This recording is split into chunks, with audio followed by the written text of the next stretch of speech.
Bonjour amis traders, bienvenue dans cette vidéo, petite vidéo pour la semaine qui va venir. Donc on va parler de trading, on va parler de robot trading bien sûr. Si tu n'as pas mes robots trading, n'hésite pas à rejoindre mon canal Telegram dans la description de cette vidéo. Je propose 2 robots de trading gratuitement à condition de passer par mon broker. Si tu débutes en trading, c'est certainement l'une des meilleures façons de commencer le trading sans se casser la figure. Alors, petit point hebdo sur qu'est-ce qui va se passer cette semaine. Alors, c'est assez simple, c'est une semaine beaucoup plus soft que la semaine dernière. On n'a plus de grosses entreprises qui vont publier leurs résultats, donc on va être plus serein. On va commencer lundi avec les PMI en Europe à 9h50 en France.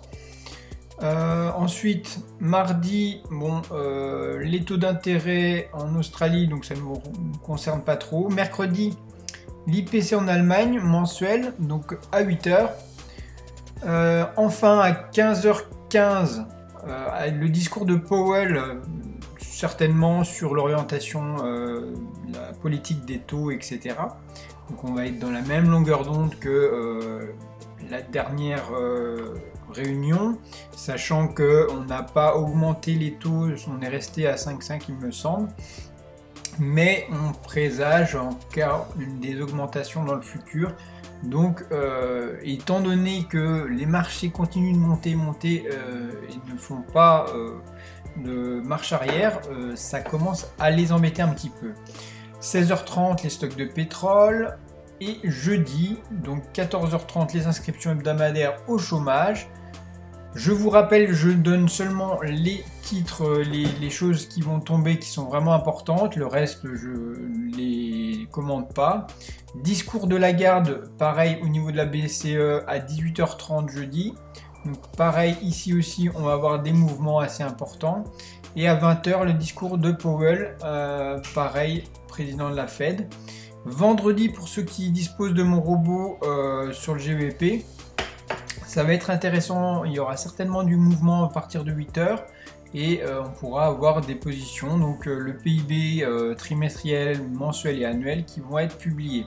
Alors pour ce qui est du calendrier des résultats, on a plusieurs choses qui vont se passer. Il y a énormément de boîtes du Royaume-Uni qui vont publier leurs résultats. Donc pareil par rapport au robot MT4 que j'utilise sur le GBP, ça va forcément bouger parce que la devise va être impactée.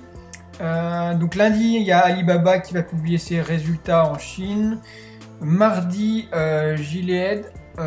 Mercredi, Airbus, Ricoh. Jeudi, AstraZeneca, CEZ et vendredi, Alliance, OTP Bank qui est aussi au Royaume-Uni. Donc on va être sur des mouvements surtout centrés au Royaume-Uni. Donc si vous tradez le câble, ça va être une semaine assez mouvementée sur le câble, je pense. Mais pour tout ce qui est indice, on va être sur quelque chose qui va être beaucoup plus soft par rapport à la semaine dernière. Au niveau graphique, donc, alors, vite fait, on a vu, c'était la semaine dernière, on a été rythmé par des hausses à tout va, à tout va. Le Nasdaq atteint directement sa R1, donc il y a des chances qu'on vienne retaper cette R1 et jongler un petit peu sur cette R1, parce que là, on est quand même parti très haut. Donc pour l'instant, à mon avis, la R1 va faire blocage. Sur le Dow Jones, pareil, on a atteint la R1, même un petit peu plus haut, mais il y a des grandes chances. Vous voyez que la dernière bougie était bien moins grande que l'avant-dernière. Donc, il y a des petits retracements. Donc, la R1 va faire son petit rôle de résistance. Sur le SP500, pareil, on a tapé la R1. Partout, on tape la R1. Sur les obligations d'État, on était remonté un rebond important par rapport aux derniers mois et ce qui a pu se passer dernièrement. Donc, voilà, mais bon, on reste quand même dans des phases plus baissières que tous les autres actifs. Le gold, quant à lui, a eu une grosse phase de hausse il y a 2 semaines. Là, on a consolidé, on reste sur la middle R1, donc on reste sur une zone très intéressante des 2000 points. Dès qu'on va au-dessus, on peut shorter, dès qu'on va en dessous, on peut acheter. Donc moi, j'achète plutôt en dessous des 2000, d'accord? Donc pour ce qui est du gold, à mon avis, on restera sur ces zones-là. On va rester plutôt stationnaire sur les 2000, quitte à avoir des mouvements plus envisagés, des mouvements maintenant plus baissiers, étant donné qu'on a remonté à partir de 1800 points jusqu'à 2000, ce qui est quand même 200 points sur un actif qui en vaut 2000, donc 10% d'augmentation d'une traite. Ce qui fait que finalement, il y a de fortes chances qu'on retrace sur cette semaine. Après, je ne suis pas conseiller en investissement, je ne présage pas non plus ce qui va se passer. J'observe juste. Sur l'euro-dollar, on a pu observer un regain d'énergie, on était quand même assez bas. Donc là, on est reparti sur 1,07, mais on a toujours cette vague baissière. Donc on peut avoir une continuité, hein. Vous avez vu, on a cassé la R1 mensuel, donc on peut rejoindre la R2 peut-être, à voir ce qui va se passer. Enfin, pour tout ce qui est de l'Ethereum, Bitcoin, etc., bon, ils ont le vent en poupe en ce moment. Ça fait un petit peu comme l'or, hein, vous avez pu remarquer.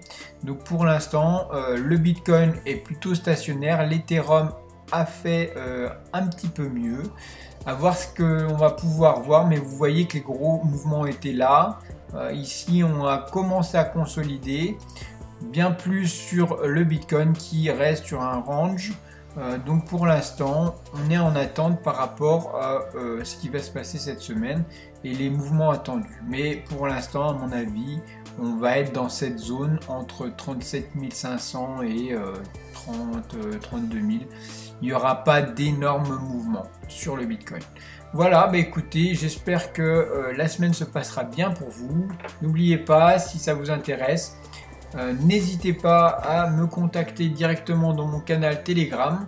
Vous retrouverez un lien dans la description et on pourra parler de robots de trading si ça vous intéresse. Et si vous voulez un broker intéressant avec qui je travaille tout le temps finalement, je vous propose ActiveTrade, pareil, vous retrouverez un lien dans la description.